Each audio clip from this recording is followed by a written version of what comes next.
রমাদানের এই বিষয়গুলো আপনার জানা উচিত। প্রশ্ন 1, রমজান মাসে কোন 10 দিন সবচেয়ে বেশি ফজিলতপূর্ণ? এ, প্রথম 10 দিন, বি, মাঝের 10 দিন, সি, শেষের 10 দিন।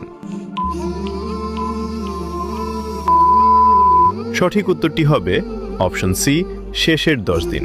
প্রশ্ন 2, কোন রোজা রাখলে 2 বছরের গুনাহ মাফ হয়? এ, আশুরার রোজা, বি, আরাফার রোজা, সি, শাওয়ালের রোজা। সঠিক উত্তরটি হবে অপশন বি, আরাফার রোজা। প্রশ্ন 3, জান্নাতের কোন বিশেষ দরজা দিয়ে শুধু রোজাদারদের প্রবেশ করানো হবে?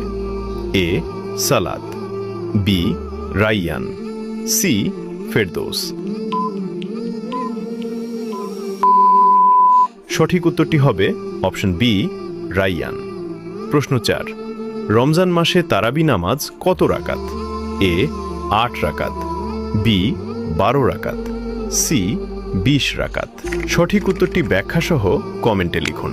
আপনি যদি ইসলামকে ভালোবাসেন তাহলে কমেন্ট করুন আই লাভ ইসলাম।